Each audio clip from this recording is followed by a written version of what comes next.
ठीक है, तो हम यहाँ पे लास्ट चैप्टर हीट का हीट ट्रांसफर पढ़ने जा रहे हैं। और हीट तीन तरीके से एक जगह से दूसरी जगह जा सकती है, एक पॉइंट से दूसरे पॉइंट तक हीट फ्लो कर सकती है तीन तरीके से, तीन मोड से। और वो तीन मोड है कंडक्शन, कन्वेक्शन और radiation. Conduction, convection, radiation. Conduction mainly solid और लिक्विड में देखने को मिलेगा आपको। मेनली कहा मैंने सॉलिड और लिक्विड में। जैसे कि लोहे का चिमटा है, आप उसको गर्म कर रहे हैं सपोज करिए, तो वो चिमटा यानी मेटल का हो गया, लोहे का या स्टील का हो गया। तो उसको जब आप गर्म कर रहे हैं तो उसका एक एंड जब गर्म होता है तो दूसरा एंड भी थोड़ा सा गर्म हो जाता है। तो हीट जो फ्लो करती है उसमें कंडक्शन की वजह से। और इसमें एक्चुअली जो सब्सटेंस है उसके मॉलिक्यूल मूव नहीं करते, रेदर वो अपनी जगह पे तेजी से वाइब्रेट करने लगते। जोर जोर से, पहले धीमे धीमे कर रहे थे, अब जोर जोर से वाइब्रेट करने लगते और कोलिजन करके अपनी एनर्जी को दूसरे मॉलिक्यूल को ट्रांसफर करते जाते। This is how the heat transfer takes place conduction में। कन्वेक्शन में क्या होता है, एक्चुअली मॉलिक्यूल खुद हीट को कैरी करते हैं, खुद हीट को कैरी करते हैं। और कन्वेक्शन में क्योंकि मॉलिक्यूल मूव करते हैं तो ये लिक्विड और गैसेज में देखने को मिलेगा।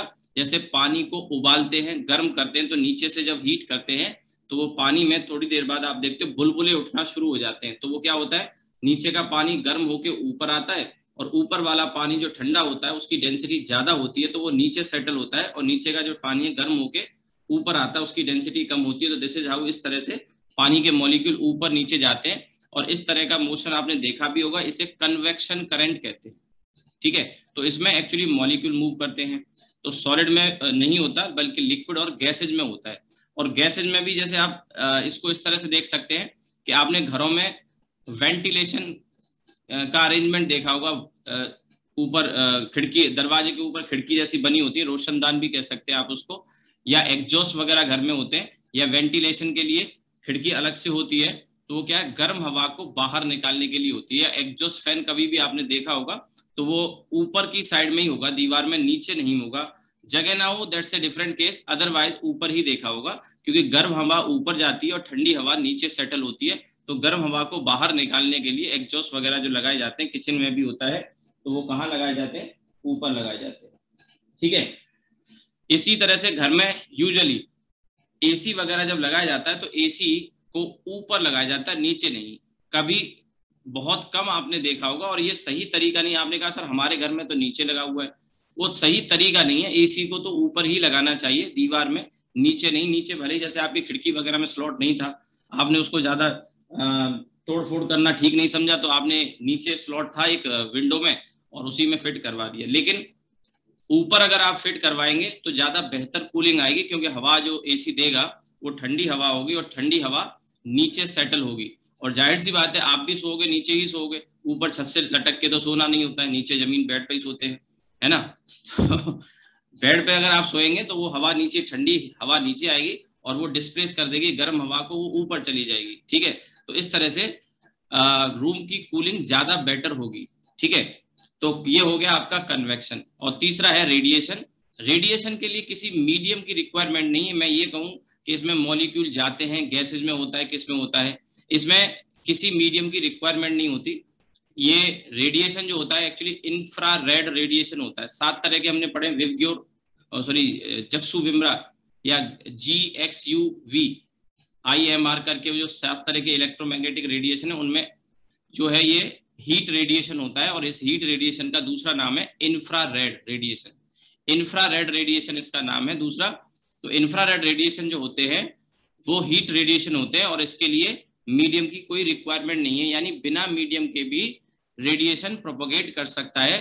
और इसकी स्पीड भी सबसे ज्यादा होती है, क्योंकि इंफ्रारेड रेडिएशन वैक्यूम में भी चल सकता है, और वैक्यूम में इसकी स्पीड 3 × 10⁸ मीटर पर सेकेंड होती है। ठीक है, 3 × 10⁸ मीटर पर सेकेंड होती है। फास्टेस्ट मोड है हीट ट्रांसफर का कौन सा, रेडिएशन। और कौन सा रेडिएशन होता है ये, इंफ्रारेड रेडिएशन, हीट रेडिएशन। आप इसको अपने घर पे भी एक्सपीरियंस कर सकते हैं, घर पे भी एक्सपीरियंस कर सकते हैं। जैसे कि घर पे मान लीजिए खाना जब बन रहा है और आपकी मदर है या सिस्टर है या कोई भी घर में जो खाना बना रहा हो, तो तवा जो गर्म हो जाता है तो तवा के पास आप हाथ जब लेके जाएंगे थोड़ा सा, अपने हैंड को क्लोज लेके जाएंगे तवे के ऊपर, तो आप उसकी तपन को, गर्मी को महसूस कर सकते हैं। वो जो तपन गर्मी जो आ रही है, जो रेडिएशन निकल रहा है, that is infrared radiation, heat radiation होता है। और आजकल तो गर्मी भी है, हालांकि मुझे नहीं लगता आप आजकल कोरोना की वजह से घर से बाहर भी निकल रहे होंगे, लेकिन फिर भी कभी अगर जैसे आप निकलो शाम के टाइम में, आप 5-6 बजे के आसपास अगर घर से बाहर निकलते हो, तो आपने देखा होगा जमीन में से भी एक गर्मी सी निकलती है और तपन सी एक महसूस होती है गर्मी। कहते हैं ना कि आज देखो कितनी गर्मी पड़ी है, इस समय भी 5-6 बज गए, 7 बज गए और इतनी गर्मी निकल रही जमीन से। तो वो जो गर्मी होती है that is heat radiation, that is infrared radiation. Sun से हम तक जो लाइट आती है, वो लाइट, सन रेडिएशन जो आता है उसमें सारे रेडिएशन होते हैं, गामा भी होता है, एक्स रेज होता है, ultraviolet, visible light, infrared, microwave, radio wave.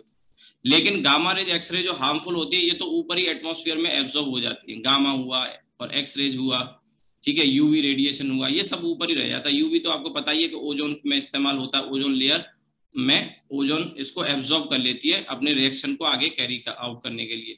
और ये मॉलिक्यूल जब बनता है ओजोन का O2+O, तो उस समय भी यूज होती है, और O2 को O और O में एटॉमिक ऑक्सीजन में तोड़ने में भी इस्तेमाल होती है, ठीक है। तो ये हार्मफुल रेडिएशन तो मोस्टली ऊपर ही एब्जॉर्ब हो जाते हैं, नीचे हम तक विजिबल लाइट आती है।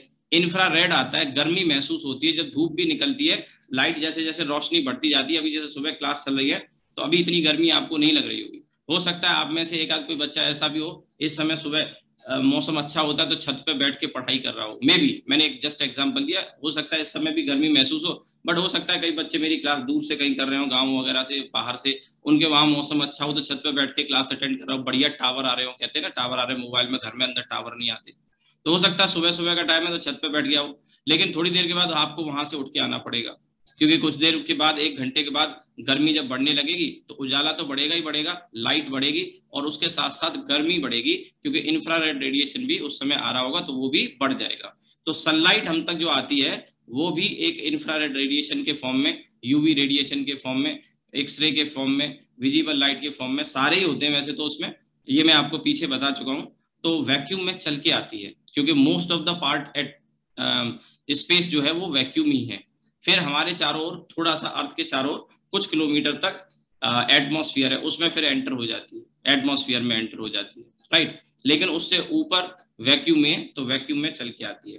तो यही मैं आपको बता रहा हूँ कि हीट 3 तरीके से ट्रांसफर हो सकती है, there are 3 modes of heat transfer, और उनमें से सबसे फास्टेस्ट अभी आपको मैंने बताया रेडिएशन। तो यहीं से हम स्टार्ट करने जा रहे हैं, और हालांकि हमें इसमें अभी इस चैप्टर में जो पढ़ना है, जो हमारे सिलेबस में है, वो कंडक्शन और रेडिएशन ही है मेनली। कंडक्शन में तो लॉ ऑफ कंडक्शन ही है, सिर्फ एक लॉ ऑफ कंडक्शन, जिस पे क्वेश्चन मिल जाएंगे, और इसके क्वेश्चन को करने में आपको इलेक्ट्रिक करंट के जो कॉन्सेप्ट मैंने बताए ना, किरचॉफ के दोनों लॉ, वो यहाँ बड़े काम आने वाले। बताए तो इलेक्ट्रिक करंट में थे, बट यहाँ आपके काफी काम आ जाएंगे वो सारी चीजें जो वहां बताई हैं। रेजिस्टेंस के कॉम्बिनेशन, सीरीज और पैरेलल में मैंने आपको बताए हैं, वो सारे कॉन्सेप्ट यहाँ पे भी लगा सकते हो आप, ठीक है। जंक्शन, ब्रेकिंग जैसे मैंने बताया ना, उस तरह के कॉन्सेप्ट भी यहाँ काम कर जाते हैं, इफेक्टिवली काम करते हैं।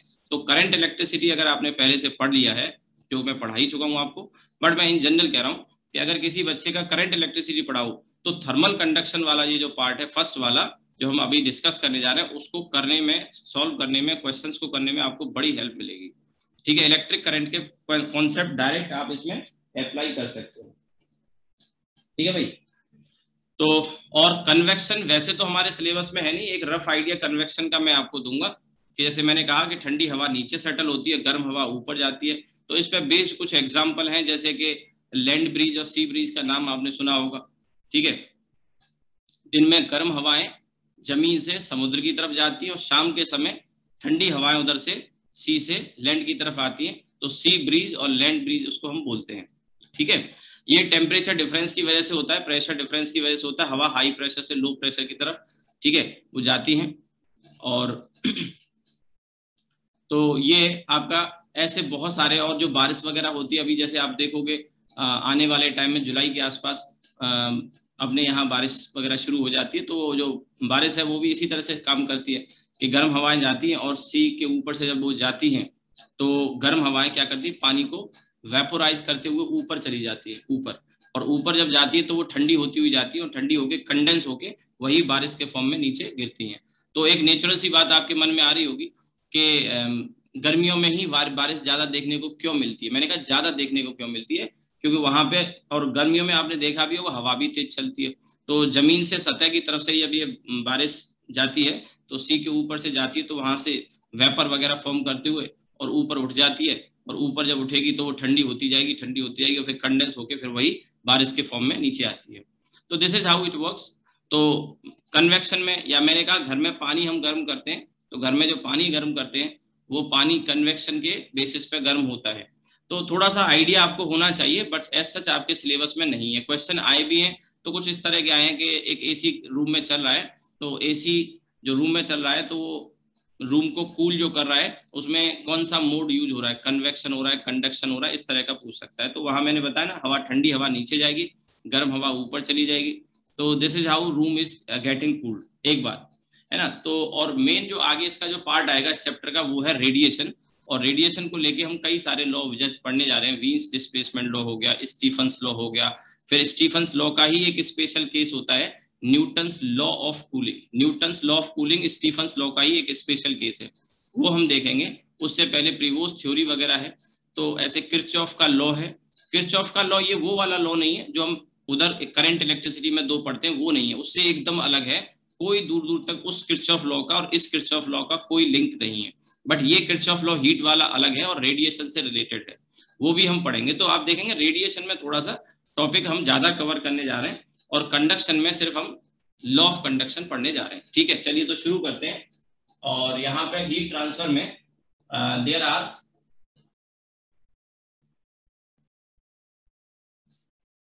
Are three modes of heat transfer, और वो है आपका पहला कंडक्शन, दूसरा कन्वेक्शन, और तीसरा रेडिएशन। ये तीन मोड है, कंडक्शन, कन्वेक्शन और रेडिएशन।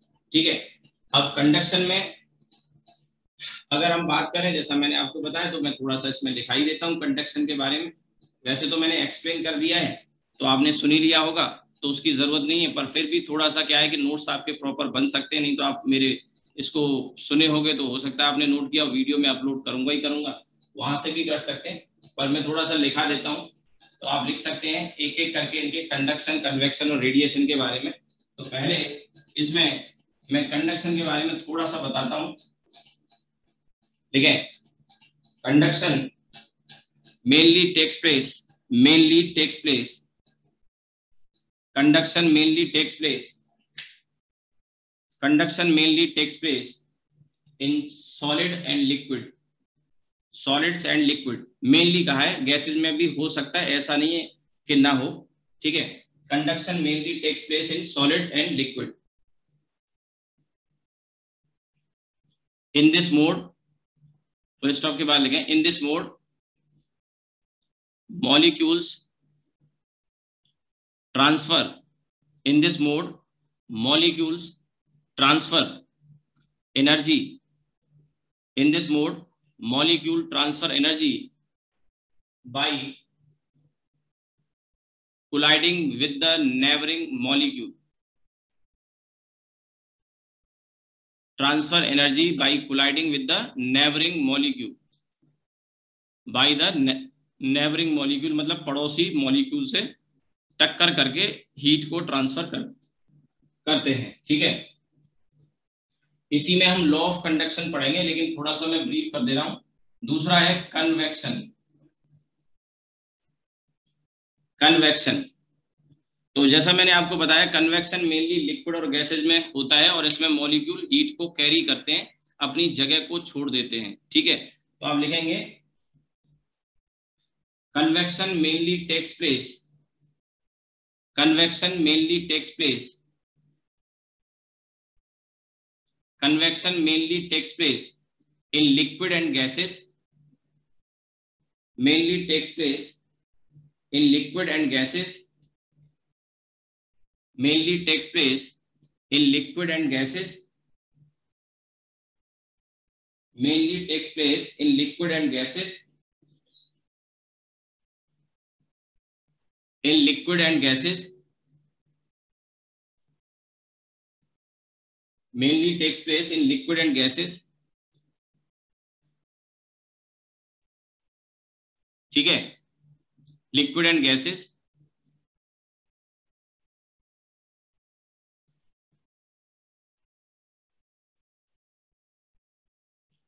ठीक है। आगे लिखें। अब जैसे कि गैस बर्नर वगैरह पे मैंने बताया आपको कि जैसे मान लीजिए ये कंटेनर है और इस कंटेनर में पानी भरा हुआ है और आप इसको नीचे से गर्म कर रहे हैं, ठीक है, तो इसमें ऐसी करंट सेटअप हो जाएंगी, इस तरह से करंट सेटअप हो जाएंगी, पानी के मॉलिक्यूल नीचे से ऊपर जाएंगे, गर्म वाले और ठंडे वाले नीचे आएंगे, तो इस तरह की कन्वेक्शन करंट सेटअप हो जाएंगे। ये जो मैंने सर्किल टाइप के से जो बनाए हैं ये कन्वेक्शन करंट कहते हैं, इसको कन्वेक्शन करंट, ठीक है। कन्वेक्शन करंट सेटअप हो जाती है, ये जो मैंने आपको शो किया इस तरह से, और वो लिक्विड या गैस गर्म हो जाता है। आप इसमें लिख सकते हैं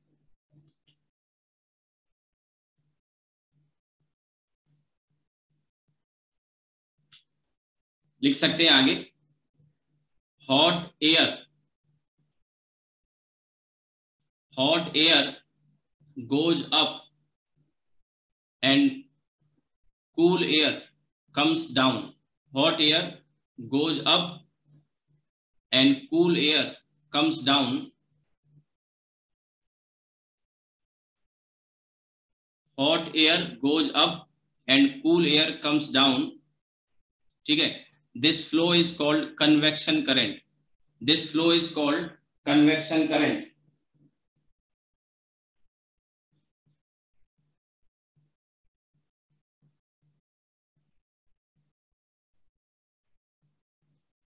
आगे लिख सकते हो सी में, क्योंकि मैं इसको इससे ज्यादा मैंने कहा हैवी नहीं, तो थोड़ा सा जो भी आइडिया मैं दूंगा वो यही दे दूंगा। ये लॉ ऑफ कंडक्शन पे क्वेश्चन आते हैं तो वो हम पढ़ेंगे और रेडिएशन अलग से पढ़ेंगे, अभी थोड़ा थोड़ा ब्रीफ कर रहा हूँ, लेकिन कन्वेक्शन को मैं यही निपटा दूंगा, उससे ज्यादा हमें पढ़ने की जरूरत नहीं है, ठीक है। आगे लिखें, the water kept in a container, या ऐसे लिखें वाटर इन अ कंटेनर, ऐसे लिखें water in a container kept on a gas burner, kept on a gas burner, kept on a gas burner, kept on a gas burner, kept on a gas burner, comma, heats up due to convection current, due to convection current, due to convection current set up in water, due to convection current set up in water, ठीक है, setup in water. एक और चीज ये सवाल पूछा जा सकता है जो मैं बताने जा रहा हूं कि कन्वेक्शन करंट ग्रेविटी पे डिपेंड करता है, ये पूछा जा सकता है।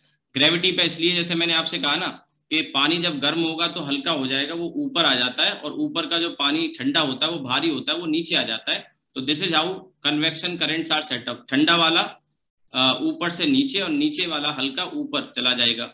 तो इस तरह से इसमें क्या होगा, ग्रेविटी की वजह से कन्वेक्शन करंट सेटअप हो जाती है, ग्रेविटी की वजह से कन्वेक्शन करंट सेटअप हो जाती है, ठीक है। तो आप इसमें लिख सकते हैं आगे, convection depends upon gravity, convection depends upon gravity, यानी किसी सैटेलाइट पर या फ्रीली फॉलिंग लिफ्ट में अगर हम गर्म करना चाहें तो वहां कन्वेक्शन से पॉसिबल नहीं होगा, क्योंकि ग्रेविटी क्या होगी, जीरो सैटेलाइट में। ये सवाल इस तरह का पूछा जा सकता है कि हम कन्वेक्शन से पानी को गर्म नहीं कर सकते सैटेलाइट वगैरह में, उसका रीजन क्या है, क्योंकि वहां ग्रेविटी नहीं है, फ्री फॉल होता है, ग्रेविटी की वैल्यू जीरो होती है, या फ्रीली फॉलिंग लिफ्ट में। तो कन्वेक्शन डिपेंड्स अपॉन, या heating due to convection depends upon gravity, ये भी कह सकते हैं, ठीक है। इसके बाद आगे एक और एग्जांपल लिख सकते हैं इसी में, land breeze and sea breeze, नाम तो सुना ही होगा आपने।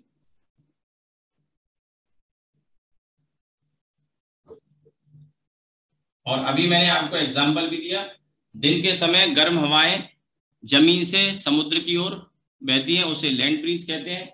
और रात के समय, शाम के समय, ठीक है, ये जो ठंडी हवाएं हैं समुद्र से लैंड की तरफ आती हैं, इसको सी ब्रीज कहते हैं, ठीक है। और इसी में हम ये कह सकते हैं कि जो बारिश वगैरह होती है, ठीक है, रेनफॉल वगैरह होता है, इसको भी कन्वेक्शन के बेसिस पे समझा जा सकता है। तो आप लिख सकते हैं land breeze comma sea breeze can be explained on the basis of can be explained and understood on the basis of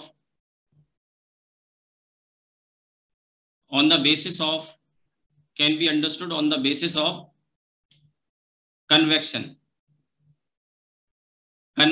also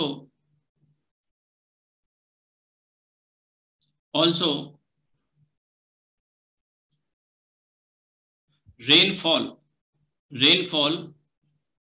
can be explained on the basis of convection current can be explained on the basis of convection current, ठीक है। तो ये हो गया आपका। अब देखिए, इसी तरह से अर्थ के केस में भी होता है। अर्थ में जैसे ये अर्थ है और ये इसका इक्वेटर है, तो इक्वेटर सबसे ज्यादा गर्म जगह होती है, आपको पता ही होगा। इक्वेटर सबसे ज्यादा गर्म जगह होती है, तो यहाँ पे जब हवाएं गर्म होंगी तो वो ठंडी की तरफ रश करेंगी ऐसे करके। ये सबसे ज्यादा गर्म है तो पोल्स की तरफ हवाएं जाती हैं। तो इनको भी ये भी एग्जाम्पल दिया जाता है कि ऐसा क्यों होता है। तो आप यहाँ से इनको शायद नाम तो मुझे ठीक से ट्रेड विंड वगैरह कुछ इस तरह का बोलते हैं। तो यहाँ इक्वेटर से पोल की तरफ ये रस करती है, क्योंकि ये जगह ज्यादा गर्म है और इधर पोल की तरफ ठंडा होगा, तो ये इक्वेटर से पोल की तरफ ये हवाएं चलती हैं, ठीक है। तो ये कुछ ऐसे फिनोमिना हैं जिनको लेके कभी कोई क्वेश्चन थ्योरेटिकल टाइप का आपको मिल जाए तो आप इस तरह से कर सकते हैं, ठीक है। फिर कन्वेक्शन में एक फॉर्मूला भी बता देता हूं मैं आपको। असल में क्या है कि ये फॉर्मूला भी आपको, वैसे तो चांसेस नहीं है क्योंकि मैंने देखा नहीं कभी इस पे क्वेश्चन वगैरह कोई पूछे गए, पर मैं फिर भी आपको बता देता हूँ। लॉ ऑफ कन्वेक्शन, अभी कंडक्शन तो मैं पढ़ाऊंगा, लेकिन मैं पढ़ा रहा हूँ लॉ ऑफ कन्वेक्शन। छोटा सा है, बता देता हूं। वैसे मैंने देखा नहीं कभी इस पे कोई क्वेश्चन वगैरह पूछा गया हो। तो रेट ऑफ हीट फ्लो के बारे में बताता है। ये नहीं पढ़ा रहा हूं, अभी बाद में आएगा, ये तो अलग से स्पेशल केस है, ये तो हमारे सिलेबस का पार्ट है। ये तो मैं अभी कन्वेक्शन बता रहा हूं। तो rate of heat flow dq by dt is equal to ah t minus t naught। dq by dt ah t minus t naught, और इसमें t नॉट a और h क्या है, ठीक है। तो t क्या है यहाँ पे, सबसे पहले टेम्परेचर ऑफ बॉडी, ये तो लॉ हो गया, बस इतना ही बताऊंगा। Temperature of the body, T not temperature of surrounding.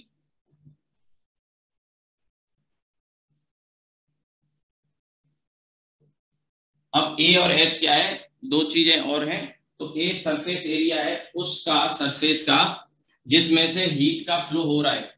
जैसे कि मान लीजिए एक खिड़की में से गर्मी आ रही है सपोज करिए, या मान लीजिए आप एक गैस बर्नर पे पानी गर्म कर रहे हैं, तो इसका जो बॉटम है उसमें से हीट अगर फ्लो कर रही है तो वो एरिया है जिसमें से हीट फ्लो करती है। तो मैं यहां लिख देता हूं ए एरिया थ्रू विच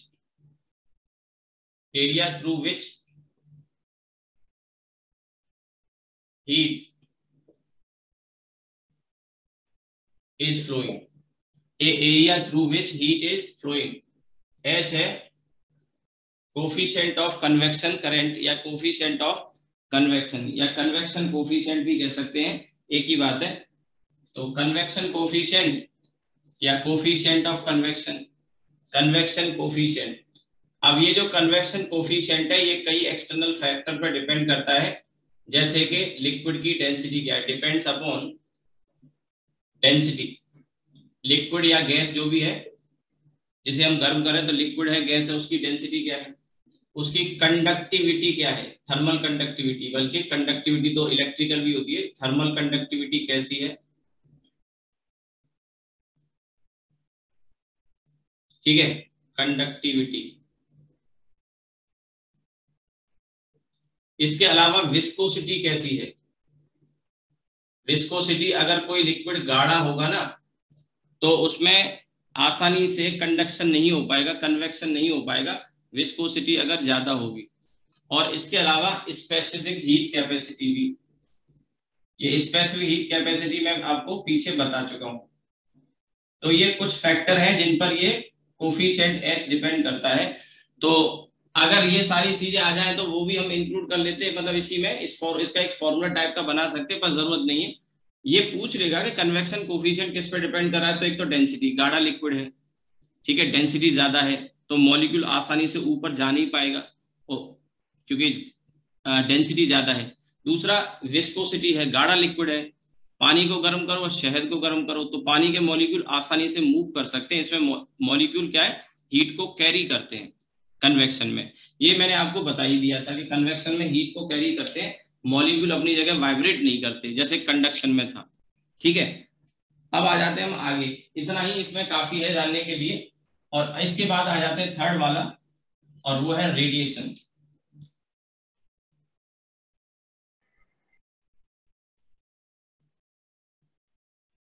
ठीक है, रेडिएशन। अब रेडिएशन जनरल टर्म है, मैं थोड़ा सा कैमरे को सही करता हूं।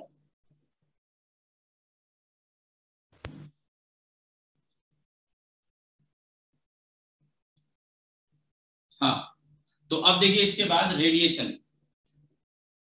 रेडिएशन मैंने आपको अभी बताया, इसके लिए किसी मीडियम की रिक्वायरमेंट नहीं होती, वैक्यूम में भी ये फ्लो कर सकता है। और रेडिएशन बहुत तरह के हो सकते हैं, गामा रेडिएशन भी हो सकता है, एक्सरे भी हो सकता है, और विजिबल लाइट का भी रेडिएशन है, ठीक है। बट हम यहाँ जिस रेडिएशन की बात कर रहे हैं वो है हीट रेडिएशन, और इसका दूसरा नाम होता है इंफ्रारेड रेडिएशन। तो आप लिखेंगे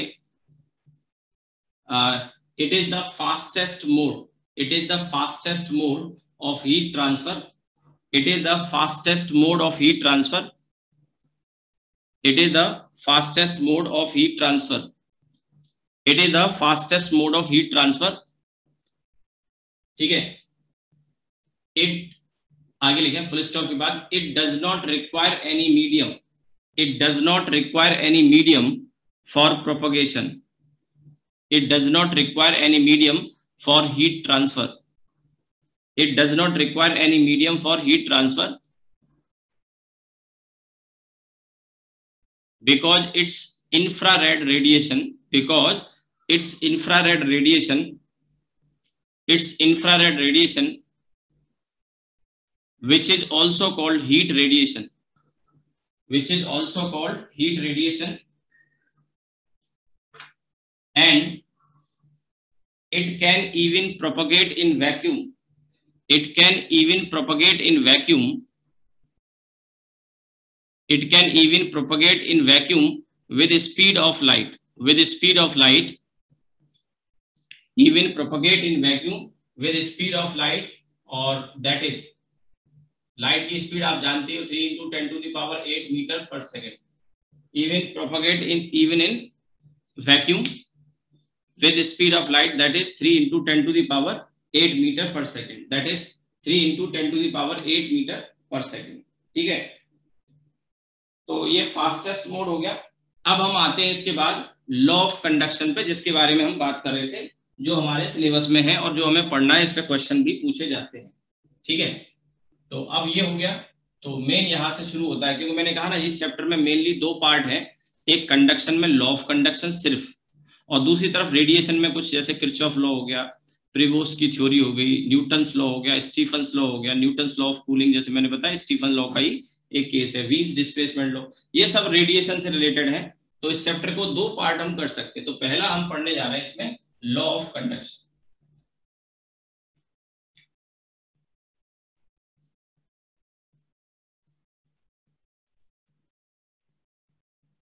लॉ ऑफ कंडक्शन, तो लॉ ऑफ कंडक्शन में क्या है कि जैसे ये एक रॉड है और इस रॉड को आप इधर से गर्म करना शुरू करते हो, ठीक है, हीट लगा दी यहां से, बर्नर वगैरह जला दिया, रॉड की कुछ लेंथ है, सपोज ये रॉड की लेंथ है L और ये इसका एरिया है, एरिया ऑफ क्रॉस सेक्शन कह सकते हो आप इसको, एरिया A, और इसमें हीट फ्लो कर रही है, इस तरह से हीट फ्लो कर रही है, और ये जो हीट है इसे हम dQ/dt कहते हैं, इसे हीट करंट भी कह सकते हैं, इसे हीट फ्लो भी कह सकते हैं, और इट्स लाइक इलेक्ट्रिक करंट।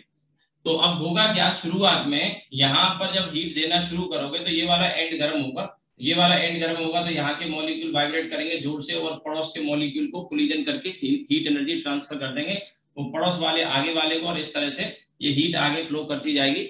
एक समय वो आएगा कि इस एंड का टेम्परेचर बढ़ते बढ़ते कांस्टेंट हो जाएगा, यानी और ज्यादा नहीं बढ़ेगा, ठीक है। इसी तरह से यहाँ का टेम्परेचर, यहाँ का टेम्परेचर, यहाँ का टेम्परेचर, यहाँ का टेम्परेचर जब यहाँ कांस्टेंट हो चुका है तो इन पॉइंट्स का भी टेम्परेचर कांस्टेंट हो जाएगा। लेकिन समझने वाली बात यह है कि कांस्टेंट मैं बोल रहा हूं, पर मेरा मतलब ये नहीं है कि यहाँ का जो टेम्परेचर है ये अगर T1 है तो इसका इसका इसका इसका इसका T1 होगा, नहीं।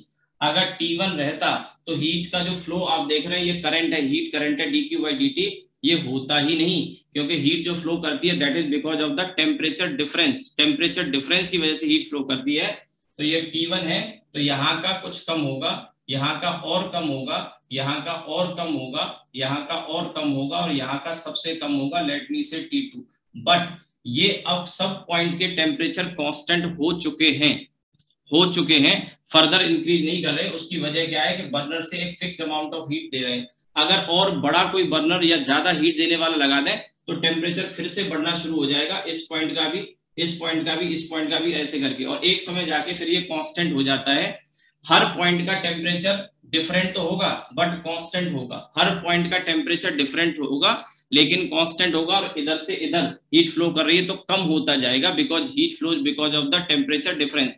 इस स्टेट को स्टेडी स्टेट कहते हैं, स्टेडी स्टेट बोलते हैं इस स्टेट को। तो स्टेडी स्टेट का मतलब कई बार बच्चे क्या समझते हैं कि टेम्परेचर कांस्टेंट है और सबका बराबर है, ये बराबर नहीं, कांस्टेंट होता है बट इक्वल नहीं होता, स्टेडी स्टेट का मतलब ये है। और लॉ ऑफ कंडक्शन जो है ये स्टेडी स्टेट के लिए ही है, यानी जब स्टेडी स्टेट अचीव हो जाएगी उस समय ये जो dQ/dt है ये किस किस पे डिपेंड करता है, किन फैक्टर्स पर डिपेंड करता है, ये dQ/dt, that is the rate of heat flow, that is rate of heat flow, या आप इसको हीट करंट का नाम भी दे सकते हैं, हीट करंट, हीट फ्लो या हीट करंट, आप इसको I भी लिख सकते हो, ठीक है, I इक्वल्स टू dQ/dt। हालांकि ये Q हीट है, ये चार्ज नहीं है ना।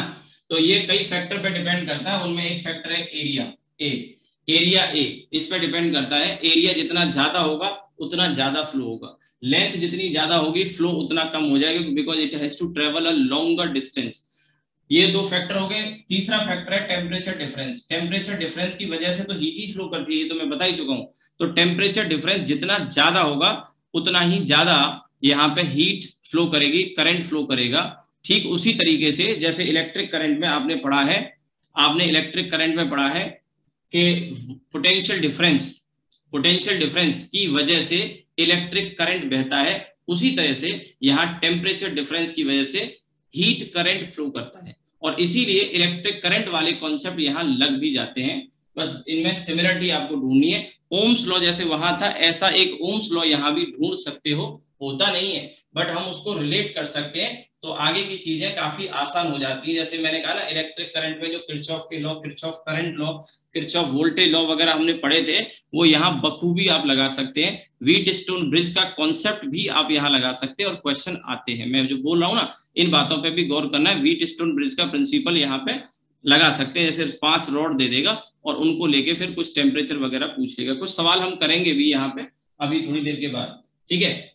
तो आप ये फिगर बना लो, फिर मैं थोड़ा सा आपको इसको लिखाता हूँ। स्टेडी स्टेट क्या है, ये सबसे जरूरी है, ठीक है, ये सबसे जरूरी है यहाँ पे जानना। तो इन स्टेडी स्टेट ये लिखना जरूरी है। और स्टेडी स्टेट का मीनिंग ये नहीं है, स्टेडी स्टेट का मीनिंग ये नहीं है कि हर पॉइंट का टेम्परेचर सेम होगा और कांस्टेंट होगा। स्टेडी स्टेट का मतलब ये है कि हर पॉइंट का टेम्परेचर कांस्टेंट हो चुका है, हालांकि वो किसी एक डायरेक्शन में जाने पे कम हो रहा है या बढ़ रहा है, ठीक है, तभी तो हीट का फ्लो होगा, नहीं तो हीट का फ्लो ही रुक जाएगा। तो यहाँ का टेम्परेचर, यहाँ से हीट सप्लाई करें तो यहाँ का टेम्परेचर सबसे ज्यादा है और इधर जाने पे इस पॉइंट का कम हो जाएगा, यहाँ का और कम, यहाँ का और कम, यहाँ का और कम, यहाँ का सबसे कम। लेकिन जो हो चुका है वो कांस्टेंट हो चुका है। आपके मन में एक सवाल आ रहा होगा कि ये कांस्टेंट क्यों हो गया, हीट तो हम लगातार सप्लाई कर रहे हैं, बिल्कुल सही बात है, हीट आप लगातार सप्लाई कर रहे हो, पर हो क्या रहा होगा पता है कि ये जो हीट आप दे रहे हो इनमें से, इसमें से कुछ हीट इधर से निकल जा रही होगी और कुछ इसके आसपास से रेडिएट भी हो रही होगी। तो जितना आ रहा है ना वो कहीं ना कहीं उतना ही जा रहा है, यहाँ से रेडिएशन से जा रहा होगा, कुछ इधर से एंड से निकल जा रहा होगा, किसी जैसे ये एंड कहीं कनेक्ट कर दिया, ये पानी का टैंक है और उस पानी के टैंक में मान लीजिए दे दिया, तो पानी को जो हीट मिल रही होगी वो, इसके अलावा ये कितना भी आप इसको इंसुलेट कर लो, आइडियल कंडीशन हम लेके चलते हैं कि इसका इंसुलेशन कर देते हैं और इसमें ये मान के चलते हैं कि कोई रेडिएशन नहीं हो रहा है, क्योंकि जैसे ये वायर है या ये रॉड है तो इस रॉड के ये कर्व्ड सरफेस एरिया से भी रेडिएट करके हीट निकल रही होगी, ये भी तो गर्म हुआ। बट हम कई बार ऐसे क्वेश्चन में बता दिया जाता है कि इसको वेल इंसुलेट कर दिया, हालांकि प्रैक्टिकली ऐसी कोई कंडीशन हो नहीं सकती कि आप इसको वेल इंसुलेट कर दो और कोई भी रेडिएशन ना हो, ऐसा हो नहीं सकता। हाँ, काफी हद तक आप उसको प्लास्टिक वगैरह या डिफरेंट चीजों से इंसुलेट करके to some extent, very much extent आप इसको कंट्रोल कर सकते हो, रोक सकते हो, लेकिन पूरी तरह से नहीं। बट आइडियल केस में ये हम रेडिएशन जीरो लेके चलते हैं, रियल प्रैक्टिस में तो होगा ही होगा। तो कुछ यहाँ से जो निकल के जा रही है, कुछ यहाँ से रेडिएट हो रही है, वो दोनों मिला के आने वाली जो हीट है उसके बराबर हो गई होगी, तो टेम्परेचर का बढ़ना बंद हो गया होगा। अलग अलग पॉइंट का टेम्परेचर कांस्टेंट है लेकिन डिफरेंट है, कांस्टेंट है लेकिन डिफरेंट है, इसी स्टेट को स्टेडी स्टेट कहते हैं और स्टेडी स्टेट के लिए लॉ ऑफ कंडक्शन डिफाइंड है। तो रेट ऑफ हीट फ्लो और heat current that is I D Q upon D t, ये किन किन फैक्टर पर डिपेंड करता है वही मैं आपको बता रहा हूँ। तो ये डिपेंड करता है ए पर, ए क्या है, एरिया ऑफ क्रॉस सेक्शन, ये डिपेंड करता है लेंथ पर, inversely proportional to length, sorry, ठीक है, और ये डायरेक्टली प्रोपोर्शनल है डेल्टा टी, तो डेल्टा टी कह लो या फिर T1 माइनस T2 कह लो, इन तीन फैक्टर पे ये डिपेंड कर रहा है। और अगर इसको हम कंबाइन कर लें तो I this is d Q upon D t proportional to a delta T upon L, तो यहाँ प्रोपोर्शनलिटी कांस्टेंट जो आएगा दैट इज आई ये D Q upon D T equals to K A by L delta T, K A by L delta T, K A by L delta T, ठीक है। तो ये आ जाएगा और यहां पर आप फर्दर इसको कंपेयर कर सकते हैं, ये ठीक है, इसको आप यहां पर कंपेयर कर लो और इसे इस तरह से लिख सकते हैं हम, delta T upon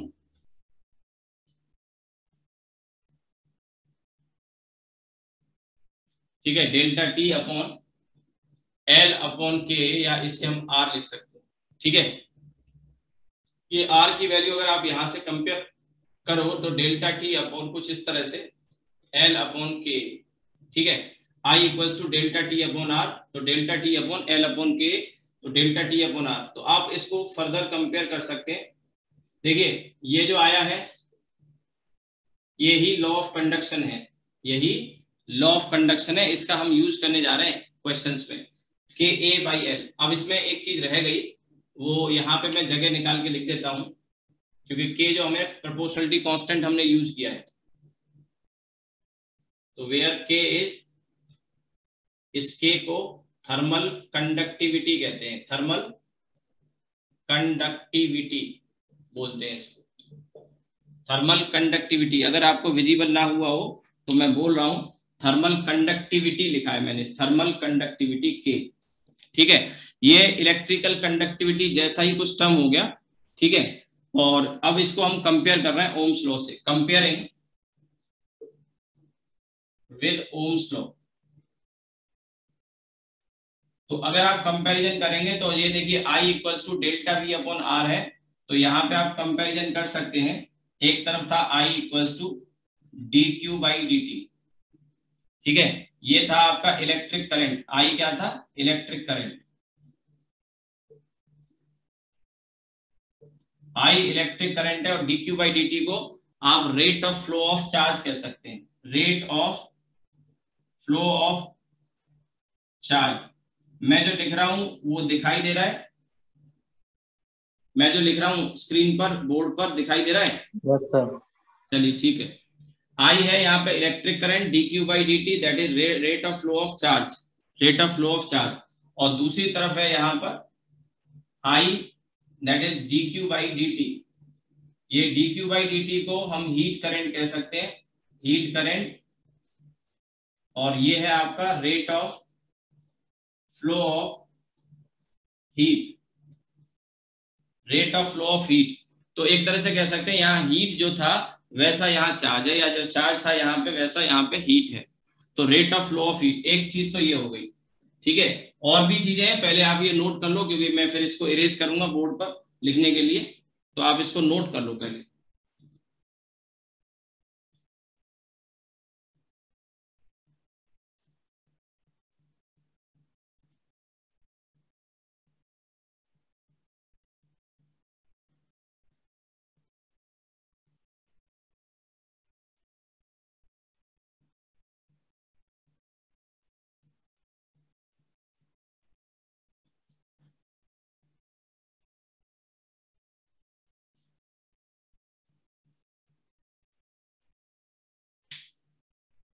I think आपने नोट कर लिया होगा।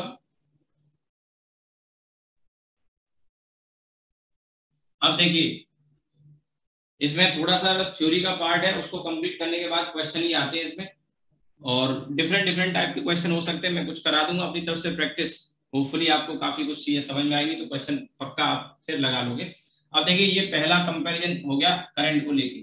ठीक है, दूसरा कंपैरिजन यहाँ पे अगर हम देखें, अभी कंपैरिजन ही बता रहा हूं मैं, वो है डेल्टा वी। डेल्टा वी को हम पोटेंशियल डिफरेंस कहते हैं, ये पीछे सब हम पढ़ चुके हैं। ठीक है, इलेक्ट्रिक करंट, लाइट, और आपका ये क्या नाम है, मॉडर्न फिजिक्स, साउंड मैकेनिक्स, ये सब मैं पढ़ा ही चुका हूँ आपको। ठीक है, अभी किसी का डायमेंशन वगैरह छूटा हो, एरर वगैरह किसी को करना हो, तो इसके बाद 9 बजे से मेरी क्लास होती है, उसमें डायमेंशन जस्ट स्टार्ट हुआ है। तो अगर आपको लगे तो आप उसमें करना चाहें तो कर सकते हैं, 11th का बैच है हालांकि वो। तो delta we potential difference, potential difference, और यहाँ पे डेल्टा टी, इसे कहेंगे हम टेम्परेचर डिफरेंस, टेम्परेचर डिफरेंस। ठीक है, अब यहाँ पे हम और फर्दर कह सकते हैं कि electric current, electric current flows because of potential difference, electric current flows because of potential difference. और यहां पर heat current flows because of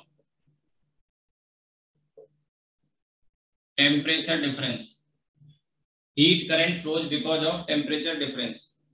ठीक है, तीसरा आर, जिसे हम इलेक्ट्रिक रेजिस्टेंस कहते हैं, electric resistance. R electric resistance है, और इसकी जो एसआई यूनिट है वो आप जानते हैं क्या है? एसआई यूनिट ओम, पढ़ा होगा। यहाँ पे आर है, इस आर को, जैसे मैंने इस आर को, ये पूरा जो टर्म है ना, इस पूरे टर्म को, आर को मैंने यहाँ पर आर की वैल्यू एल अपॉन के, this is thermal resistance, thermal resistance. ठीक है, तो अब जैसे यहाँ पे अगर हम बात करें इस आर का एसआई यूनिट, तो आर का एसआई यूनिट क्या हो जाएगा इसका भाई? तो आप यहां से निकाल सकते हो, देखो यहां से आप निकाल सकते हो, ये तो टेम्परेचर है और ये आई है, या d Q by D t है। D Q by D t को आप कह सकते हैं जूल पर सेकंड, यानी वॉट, वॉट कह सकते हो आप इसको। और ये जो टर्म है यहाँ पे, ये नीचे आर जो आ रहा है ना, आर, इसको आप इधर ले जाओ, इसको आप इधर ले जाओ, और ये पूरा टर्म इसका यूनिट हो गया वॉट। तो ये आ जाएगा केल्विन पर वॉट। आप यहाँ से देखिए ना, आर की वैल्यू है, आर को आप इधर ले जाएंगे, इसे इधर लाएंगे तो केल्विन पर वॉट हो जाएगा। क्योंकि ये D Q by D T, D Q by D T आपको समझ में आ गया होगा, ये जूल पर सेकंड दैट इज वॉट, तो केल्विन पर वॉट इसकी यूनिट हो जाएगी, केल्विन पर वॉट।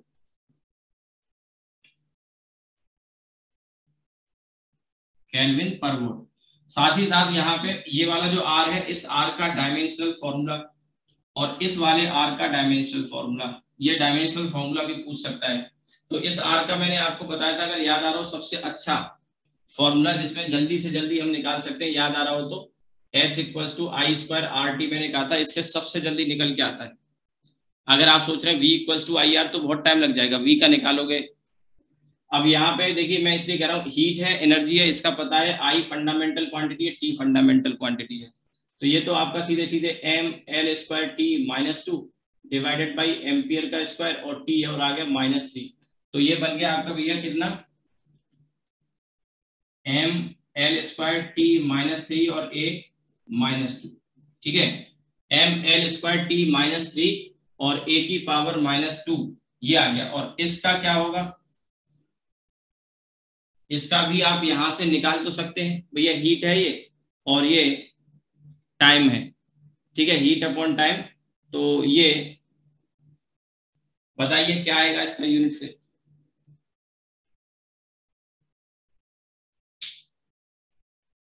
बताइए। डायमेंशनल फॉर्मूला फॉर यूनिट तो मैंने लिख दिया, केल्विन पर वॉट लिख दिया मैंने। डायमेंशनल फॉर्मूला क्या आएगा। अब ये चीजें पूछी जाती है तो आपको आनी चाहिए।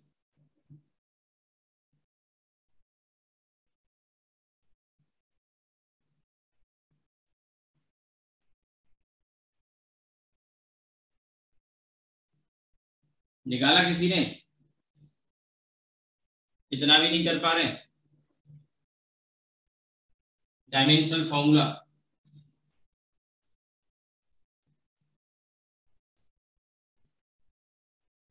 बहुत मुश्किल हो गया क्या।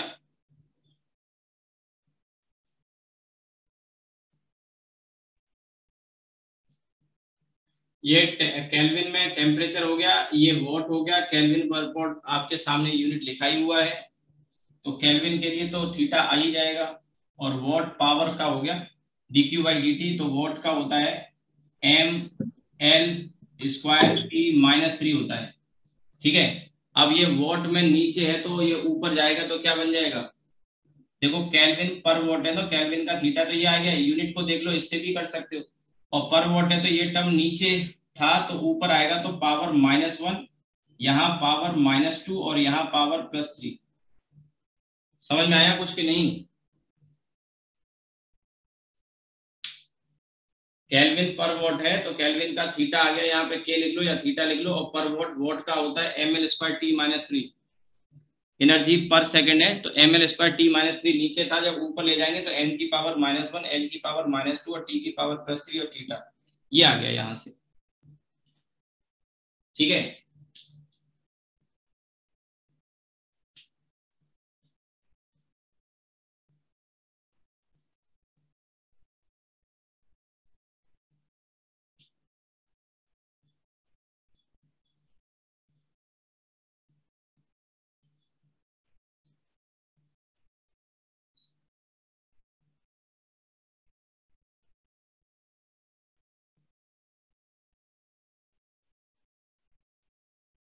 हाँ भाई ठीक है। अब इसके बाद देखिए, ये जो फॉर्मूला है रेजिस्टेंस का, इधर था एल रो एल अपॉन ए होता है, या इसको हम लिख सकते हैं 1 एल अपॉन सिग्मा ए, अगर याद हो तो। और इसका जो रेसिप्रोकल होता था वो जी 1/r, ये भी मैं आपको पीछे बता चुका हूं। इसे हम कहते थे कंडक्टेंस या इलेक्ट्रिक कंडक्टेंस, इलेक्ट्रिक कंडक्टेंस, या पहले इसकी वैल्यू लिख लेते हैं। तो यहां से अगर लिखोगे तो sigma A upon L, sigma A upon L, and this is called electric conductance. ऐसा ही यहाँ पे हमने देखा, आर की जो वैल्यू आई के L by A, sorry L by के, आर की जो वैल्यू आई एल बाई के ए। तो आप अगर कंपेयर करो यहाँ पे ये जो टर्म है और इसको अगर कंपेयर करो, ठीक है, तो दोनों सेम है, बस अंतर यहाँ पे के थर्मल कंडक्टिविटी है और यहाँ सिग्मा जो है वो ये इलेक्ट्रिकल कंडक्टिविटी है। ठीक है, ये थर्मल कंडक्टिविटी है। तो अगर हम इसका रेसिप्रोकल कर दें तो 1/r दैट इज KA/L, तो ये जो टर्म आ गया इसे हम थर्मल कंडक्टेंस कह सकते हैं, थर्मल कंडक्टेंस। और आप यहां से देख भी सकते हैं कि ये इसका रेसिप्रोकल है, तो इसकी यूनिट अगर आप लिखना चाहें SI यूनिट तो दैट विल बी वॉट पर केल्विन, ठीक है। और इधर इसका रेसिप्रोकल अगर हम लिखेंगे तो यहां से ओम इनवर्स या फिर महो, याद होगा ये पीछे मैंने आपको लिखाया था। इसके साथ ही यहाँ पर ये 1/r के लिए आप चाहो तो कोई सिंबल यूज कर सकते हो, सपोज जी ही यूज कर लेते हैं, मान लेते हैं जी ही ले लेते हैं। तो इसका जो डायमेंशनल फॉर्मूला आएगा और इसका जो डायमेंशनल फॉर्मूला आएगा, तो इसका डायमेंशनल फॉर्मूला आप यहाँ से देख सकते हैं m की पावर -1, l की पावर -2, t की पावर +3 और a की पावर +2। इसका रेसिप्रोकल कर दिया, स्क्रीन पे आप देखें यहाँ पे। और इधर अगर हम लिखेंगे तो इसका रेसिप्रोकल कर देंगे, तो इसका रेसिप्रोकल करेंगे तो ml² t -3 और थीटा -1। ये सब क्वेश्चन है छोटे छोटे ऑब्जेक्टिव में जो बनते जाते हैं, वही मैं आपको इसको एक टेबल के फॉर्म में आपको लिखाते जा रहा हूँ। और भी चीजें हैं, अभी हम आगे बढ़ेंगे इसी में, आप लिखते जाइए, बस रुकना नहीं।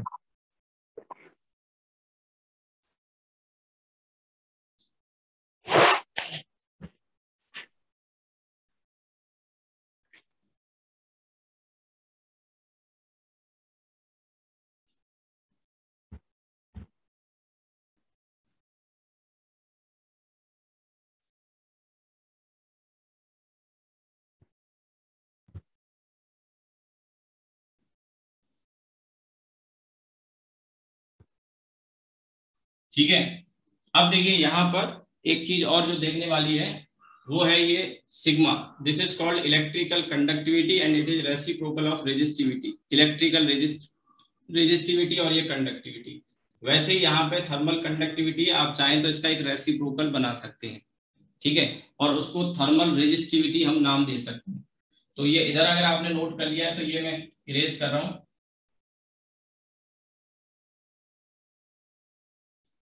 तो अब इसमें फर्दर यहां पर sigma that is 1/ρ and electrical conductivity, electrical conductivity sigma equals to 1/ρ electrical conductivity, और दूसरी तरफ के ये थर्मल कंडक्टिविटी, जैसा मैंने आपको अभी लिखाया भी था, थर्मल कंडक्टिविटी। अब थोड़ा सा मैं पीछे लेके चलता हूं, आपको याद हो तो जैसे मैंने आपको बताया था ये रो और सिग्मा ये मटेरियल की प्रॉपर्टी है, मटेरियल पे डिपेंड करते हैं। ठीक उसी तरीके से ये जो के है थर्मल कंडक्टिविटी, ये भी मटेरियल पे डिपेंड करता है। तो आप यहां लिख सकते हैं it depends upon material, copper है, आयरन है, क्या है, ठीक है, इट डिपेंड्स अपॉन मटेरियल। ठीक इसी तरह से ये भी इट डिपेंड्स अपॉन मटेरियल। तो कंडक्टिविटी अगर किसी की ज्यादा होगी तो वो अच्छा कंडक्टर होगा, तो इट इज मैक्सिमम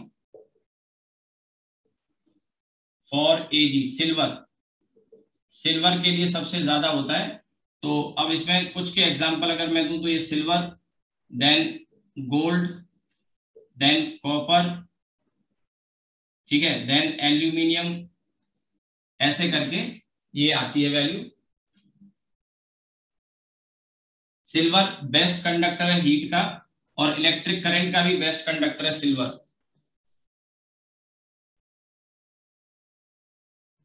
ठीक है। इसके बाद अगर आप लिखना चाहें तो इसमें यहां जो सिग्मा है इसका डायमेंशनल फॉर्मूला आप लिख सकते हैं, और ऐसा यूनिट भी अगर लिखना चाहें तो वो भी लिख सकते हैं, क्योंकि ये 1/ρ है। तो यहां से अगर आप देखें सिग्मा का यूनिट, ठीक है, जी का तो हमने लिख लिया ओम इनवर्स, और सिग्मा का हमको चाहिए तो ये मीटर स्क्वायर, और ये मीटर, तो मीटर नीचे आ जाएगा, तो मीटर इनवर्स। तो क्या आएगी वैल्यू इसकी, देखो यहाँ पे मैंने कहा सिग्मा का हमको चाहिए, इसका हमें मिल चुका है महो या ओम इनवर्स, और ये मीटर स्क्वायर और ये मीटर तो ये नीचे आ जाएगा, उसको भी ऊपर ले जाएंगे।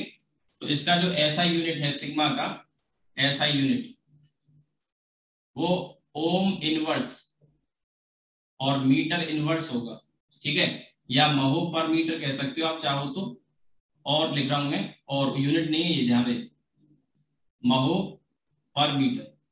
फिर इसका डायमेंशनल फॉर्मूला थोड़ा सा पीछे की चीजें हैं, रिवाइज टाइप का हो जाएगा। तो सिग्मा का फॉर्मूला हम यहां से लिख सकते हैं, देखिए जी का तो आ ही गया, और यहां से देख सकते हैं जी का फॉर्मूला है हमारे पास, डायमेंशनल फॉर्मूला है, और इसका हमको चाहिए तो यहाँ पे ये मीटर स्क्वायर और ये मीटर, तो मीटर एक नीचे आ जाएगा, तो ये ऊपर और चला जाएगा, तो पावर -3 हो जाएगा ये वाला, ठीक है। तो हमारे पास ये आ गया m-1 l की पावर -3, t की पावर +3 और a की पावर +2, ठीक है। ऐसे ही यहाँ थर्मल कंडक्टिविटी k का ऐसा यूनिट, अब क्योंकि चैप्टर ये चल रहा है तो इस चैप्टर में इनकी ऐसा यूनिट वगैरह हम डायमेंशनल फॉर्मूला को जरूर जाने। तो यहां पर आप देखिए, यहां से आप देख सकते हैं ये इसके के का हमें निकालना है, तो ये मीटर स्क्वायर और मीटर तो पर मीटर आ जाएगा, तो इसी में वाट पर मीटर पर केल्विन,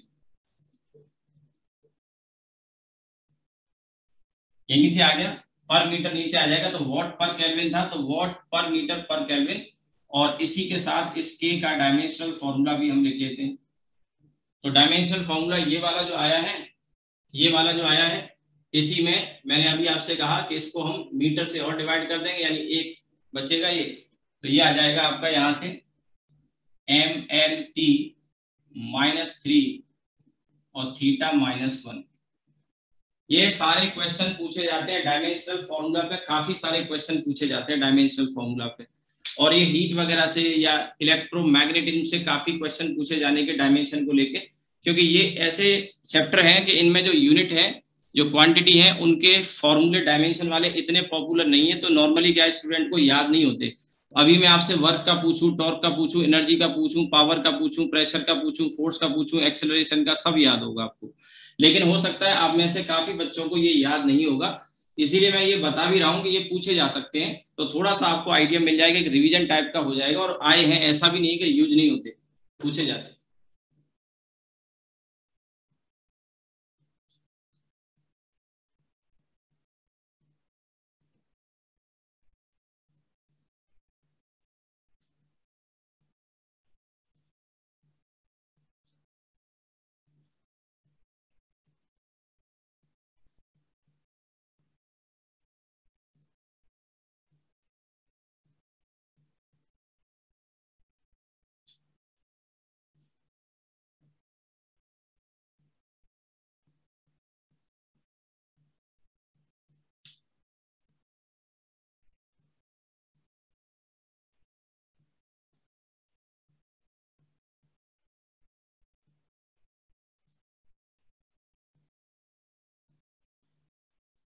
ठीक है, अब देखिए, ये तो मैंने आपको बता दिया, मैक्सिमम एजी के लिए सिल्वर के लिए होती है, फिर देन गोल्ड है, copper, aluminium, iron and so है, थोड़ा सा मैंने आइडिया दे दिया, मैक्सिमम एजी के लिए होती है। इसके अलावा मेटल और नॉन मेटल की अगर हम बात करें, तो मेटल्स की कंडक्टिविटी जाहिर सी बात है नॉन मेटल से अच्छी होगी।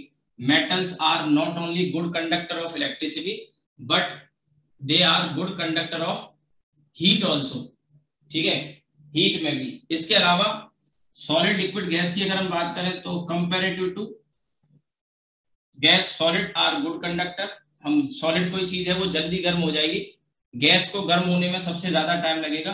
देन फिर लिक्विड, इन जनरल बात कर रहा हूं, एक्सेप्शन केस हो सकते हैं कुछ, ठीक है। अब इसके बाद जैसे मैंने यहां लिखा कि इट डिपेंड्स अपॉन मटेरियल, ये भी और ये भी, लेकिन आपने देखा था, याद होगा आपको, कि जो रेजिस्टिविटी होती थी, रेजिस्टिविटी टेम्परेचर पे डिपेंड करती थी, याद हो तो मैंने ग्राफ भी बताया था, वो ग्राफ ऐसे करके गया था, parabola, rho equals to rho not 1 plus alpha T plus beta T square. अभी नीट में लास्ट ईयर क्वेश्चन भी आया था। तो वो नॉन लीनियर होता है अगर टेम्परेचर रेंज पे कोई रेस्ट्रिक्शन ना हो, लेकिन लो टेम्परेचर रेंज में वो ग्राफ लीनियर दिखाई देता है, ठीक है। तो टेम्परेचर पे भी रेजिस्टिविटी डिपेंड करती है, और हम कह सकते हैं कि जब हम टेम्परेचर बढ़ाते हैं, तो रेजिस्टिविटी कम होती है कि ज्यादा होती है। अभी फॉर्मूला बताया ना मैंने आपको, rho equals to rho not 1 plus rho equals to rho not 1 plus alpha T plus beta T square. तो टेम्परेचर बढ़ाएंगे तो रेजिस्टिविटी बढ़ेगी और कंडक्टिविटी क्या होगी? रेजिस्टिविटी बढ़ेगी और कंडक्टिविटी क्या होगी? बताइए।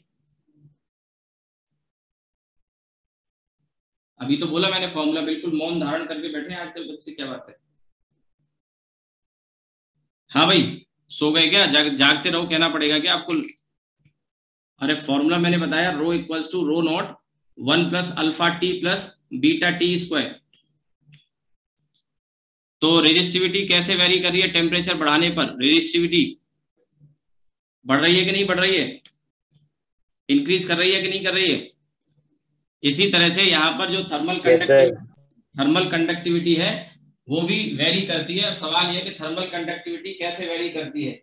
यहाँ पे मैंने अभी रेजिस्टिविटी को लेके कहा कि टेम्परेचर बढ़ाएंगे रेजिस्टिविटी बढ़ेगी और कंडक्टिविटी कम होगी। इधर देखो, टेम्परेचर बढ़ाने पर रेजिस्टिविटी बढ़ती है तो कंडक्टिविटी कम होगी।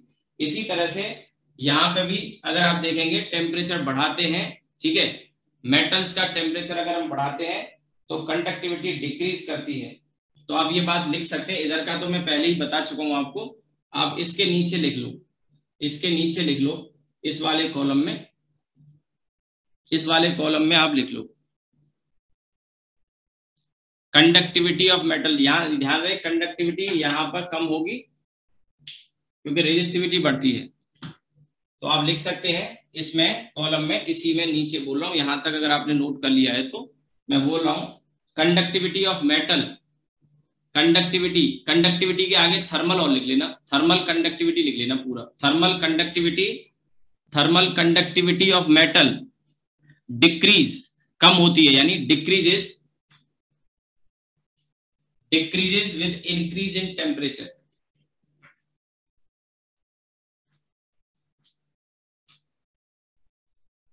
decreases with increase in temperature, however decreases with increase in temperature, however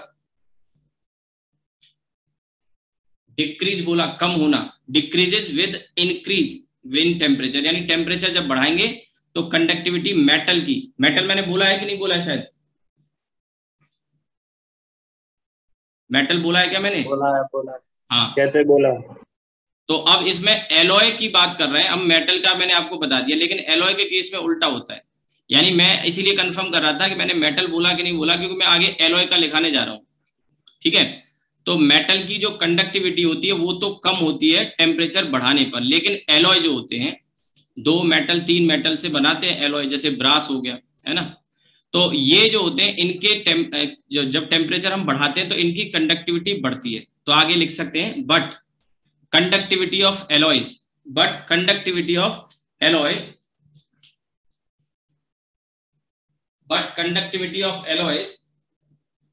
increase with increase in temperature, ठीक है। But conductivity of alloy increase with increase in temperature. अब ये कोई नहीं पूछेगा आपसे कि ऐसा क्यों होगा, उस डिटेल में हमें जाना भी नहीं है, ठीक है ना, उतनी रिक्वायरमेंट हमारी है ना, पूछा जाएगा। Conductivity of alloy increase with increase in temperature, ये मैंने इधर लिखा है थर्मल कंडक्टिविटी के लिए, ठीक है। अब इसके बाद जैसे मैंने आपसे कहा कि ये जो केसेस हैं, ये जो हम डिस्कस कर रहे हैं लॉ ऑफ कंडक्शन, इसको आप रिलेट कर सकते हो ओम्स लॉ से। तो ओम्स लॉ में जैसे हम पढ़ा रेजिस्टेंस आ गया, तो वहां फिर हम रेजिस्टेंस के सीरीज और पैरेलल के कॉम्बिनेशन पढ़ते हैं। यहाँ पे भी हम सीरीज और पैरेलल के कॉम्बिनेशन पढ़ेंगे, और यहाँ पे कंडक्टर के कॉम्बिनेशन होंगे। तो कंडक्टर कोई भी हो, कुछ तो हीट के फ्लो को रेजिस्टेंस ऑफर करेगा, तो वही 2 केस बनेंगे, और वो 2 केस में सीरीज और पैरेलल, ठीक है। तो यहाँ पे मैं लिख रहा हूं कॉम्बिनेशन ऑफ कंडक्टर्स, और इसमें पहला जो केस है वो है आपका सीरीज कॉम्बिनेशन। सीरीज कॉम्बिनेशन में बहुत ज्यादा इसमें ऐसी डिटेल की जरूरत नहीं है जाने की, क्योंकि बहुत सिंपल क्वेश्चन आपको मिल जाएंगे इसमें।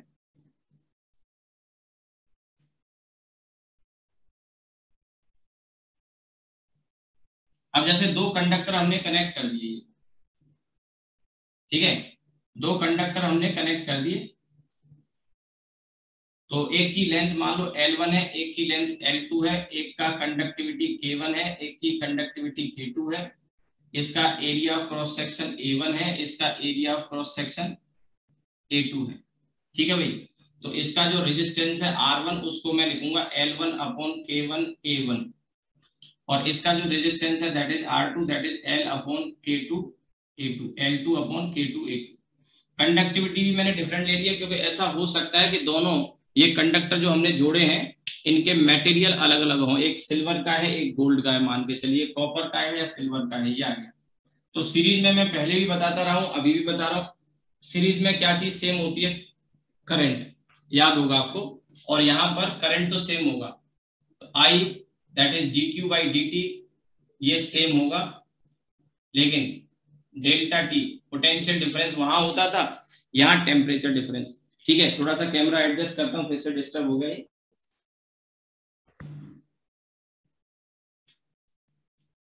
ठीक है, तो डेल्टा टी डिफरेंट होगा।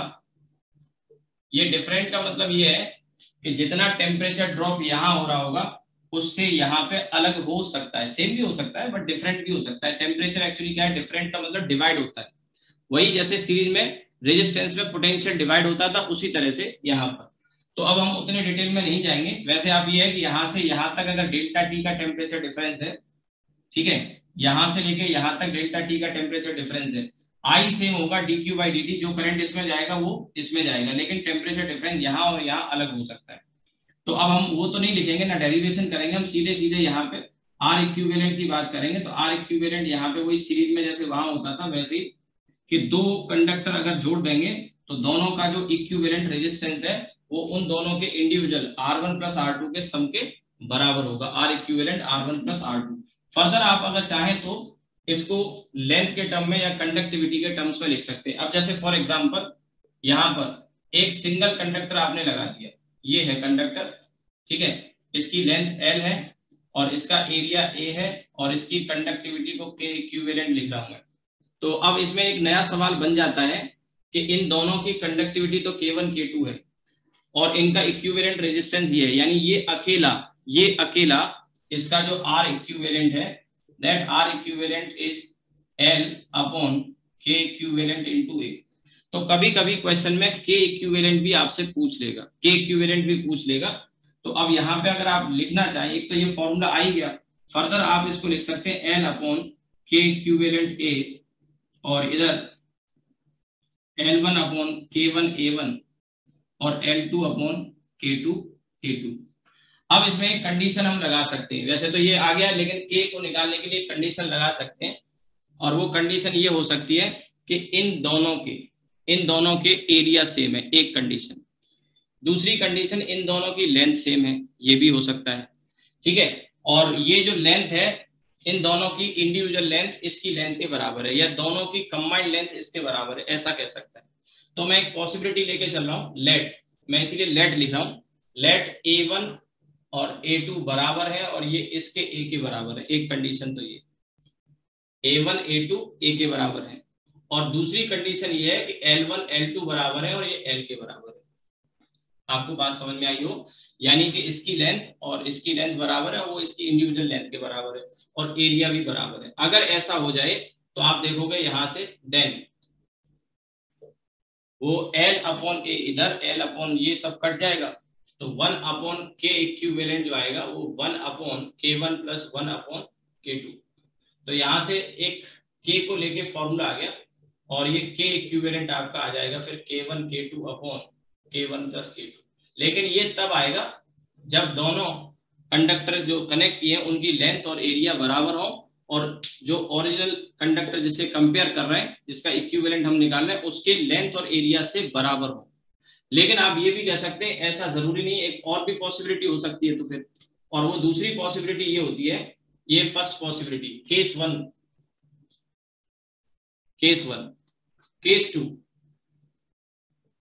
केस टू में ये है कि अगर इनकी जो लेंथ है L1 L2 ये दोनों बराबर है, सॉरी पहले एरिया लिखा है, तो एरिया A1 A2 A के बराबर है और जो लेंथ है L1 L2 वो तो बराबर है, और इसकी जो लेंथ है ना, इसकी जो लेंथ है ठीक है, वो इन दोनों की कंबाइंड लेंथ के बराबर है। यानी अगर इसकी लेंथ L है, इसकी L है, तो ये फिर 2L है। मेरे कहने का मतलब ये हुआ, तो L1 L2 बराबर है आपस में, और ये बड़े वाले कंडक्टर की लेंथ के आधे के बराबर है। यानी इन दोनों का जो सम आएगा वो इसकी लेंथ के बराबर, यानी ये अगर L है, ये L है, तो ये फिर 2L है। कहने का मेरा मतलब ये हुआ। तो अगर ये इसमें हम सब्स्टिट्यूट कर देते हैं, ठीक है, तो यहां से जो वैल्यू हमको मिलेगी वो ये मिलेगी। देन ये आ जाएगा आपका, इधर तो मैं L/A लिख रहा हूं। अच्छा, A1 A2 ये सब बराबर है, तो आप देख सकते हैं ये तीनों टर्म कट जाएंगे, A1 A2 तो कट जाएंगे। अब यहाँ पे बचा L भी कट जाएगा, ये आएगा 1/K इक्विवेलेंट, और इधर आ जाएगा 1/, ध्यान दीजिएगा, L1 की जगह L/2 रखूंगा, तो ये आ जाएगा 2K1, और ऐसे 2K2। ये 2 को चाहो तो आप इधर ले आओ और इसको सॉल्व कर लो। यानी कि ये जो नीचे 2 आया है ना, तो ये 2 को मैं इधर ले आता हूं। आपको समझ में तो आ ही गया, तो मैं डायरेक्ट इधर ही लिख देता हूं, ठीक है। और अब इसको हम थोड़ा सा सॉल्व करेंगे।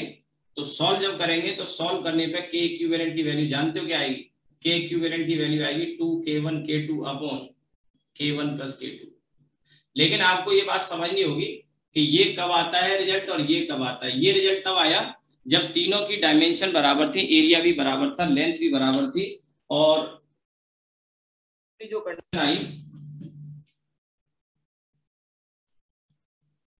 ठीक है, सेकंड वाली सिचुएशन ये थी कि K इक्विवेलेंट यहाँ पे जो आया वो तब आया जब एरिया तो बराबर थे, यानी कि पूरा इसका क्रॉस सेक्शन सेम था, ठीक है, क्रॉस सेक्शन सेम था, और इसकी जो टोटल लेंथ थी वो टोटल लेंथ इसकी लेंथ के बराबर थी। अभी फर्स्ट वाले केस में अगर आप देखो तो इसकी जो टोटल लेंथ है L प्लस एल बराबर का है ना, मैंने L प्लस एल 2L, और इसकी लेंथ फर्स्ट केस में L ही ली है। सेकंड वाले में हमने क्या किया, इसकी लेंथ इतनी है तो इसकी भी लेंथ इतनी है, ये मतलब हुआ। तो इस चीज का ध्यान रखना है, और इस तरह से दो डिफरेंट K इक्विवेलेंट की वैल्यू आ जाएगी। ये आप लिख लो, K इक्विवेलेंट पे डायरेक्ट क्वेश्चन आते रहते हैं, पूछे भी जाते हैं, तो इसका आप ध्यान रख सकते हैं, ठीक है, आप नोट करिए।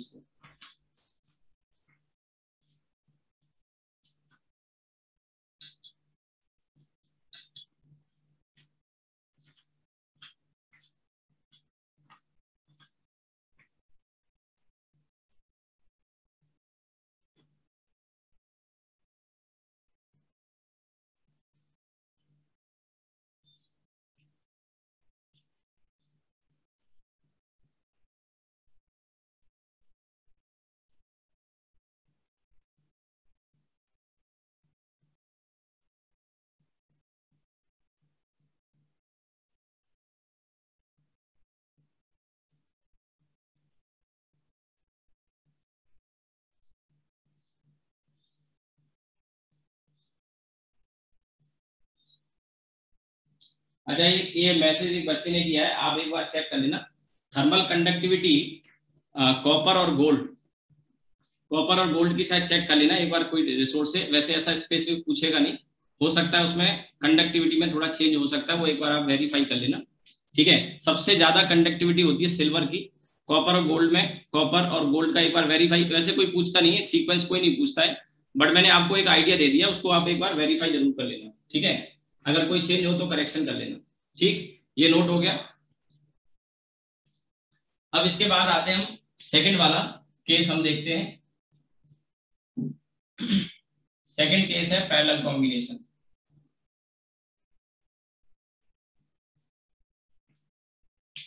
पैरेलल कॉम्बिनेशन में क्या, ये नोट कर लिया होगा, ये मैं इरेज कर रहा हूं।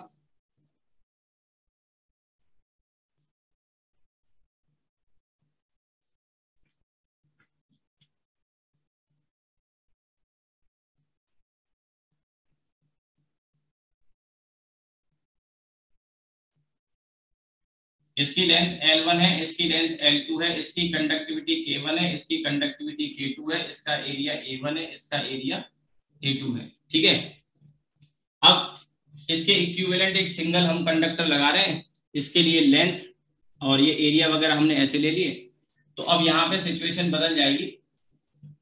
पैरेलल में जैसे टेम्परेचर डिफरेंस वहां पे पोटेंशियल डिफरेंस सेम होता था, वैसे यहाँ पे टेम्परेचर डिफरेंस क्या होगा, सेम, लेकिन जो करंट है वो डिफरेंट होगा। जो ऊपर वाले कंडक्टर से जाएगा उतना नीचे वाले से नहीं जाएगा, उससे कम ज्यादा हो सकता है, डिपेंड करेगा फैक्टर्स पर। ठीक है, अब यहाँ पर आपको पैरेलल में जैसे इसका रेजिस्टेंस मान के चलिए R1 है, इसका रेजिस्टेंस R2 है, तो ये तो आप जानते हैं कि 1/R इक्विवेलेंट जो होता है 1/R1 1/R2 के बराबर। अब ये डिराइव करने की तो जरूरत है नहीं, क्योंकि टारगेट में वैसे रिक्वायरमेंट नहीं, मेन आइडिया समझना है। तो 1/R equivalent 1/R1 plus 1/R2। ठीक है, ये R इक्विवेलेंट की वैल्यू होगी। अब इसको आप केवल R इक्विवेलेंट निकालना है, तो वो तो आ ही गया यहाँ से, R1 R2 upon R1 plus R2।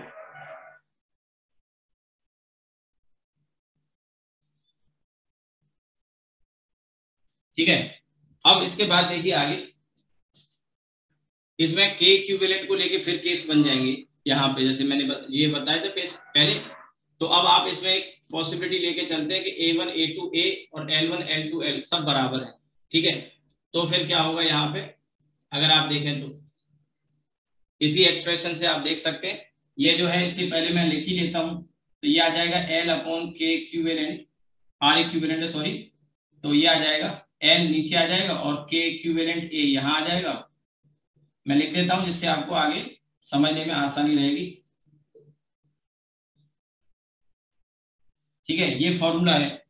अब देखिए पहला केस मैं यहाँ पे बता रहा हूँ, फर्स्ट केस में A1 A2 और ये A तीनों बराबर है, तो ये कट जाएगा। लेंथ L L1 L2 बराबर है, ये भी कट जाएगा। तो K इक्विवेलेंट जो आ गया वो K1 प्लस K2 आ गया। ठीक है, ये तब आया जब तीनों की डायमेंशंस बराबर हैं, तीनों की डायमेंशंस बराबर है तब आया। ठीक है, अब इसके बाद केस 2, इसके बाद केस 2। ठीक है, इसके बाद केस 2 जो है, केस 2 में यही A1 A2 A और L1 L2, ऐसे नहीं, यहाँ पे लेंथ बराबर लेंगे दोनों कंडक्टर की। अभी जैसे डिफरेंट लेंथ है तो ये लेंथ तो बराबर है L1 L2 L, और जो एरिया है आप समझना मेरी बात, इन दोनों का जो मिला के, जैसे पिछले वाले केस में लेंथ दोनों की मिला के जितनी थी उतनी सिंगल की थी सेकंड केस में, इसी तरह से यहाँ दोनों का एरिया मिला के जितना है उतना अकेले का है। यानी कि मैं ये कह सकता हूँ A1 A2 बराबर अगर है और ये A/2 के बराबर है, ऐसे करके हमें करना होगा। तो अब यहाँ पर आप देखेंगे, यहाँ वैल्यू में रखूंगा तो L लेंथ तो बराबर है, तो ये तो टर्म ही कट गया। फिर यहाँ पे A और ये A/2 तो A कट जाएगा, तो K1 प्लस K/2 आंसर आ जाएगा। ठीक है, तो ये सिचुएशन का थोड़ा सा ध्यान रखना है।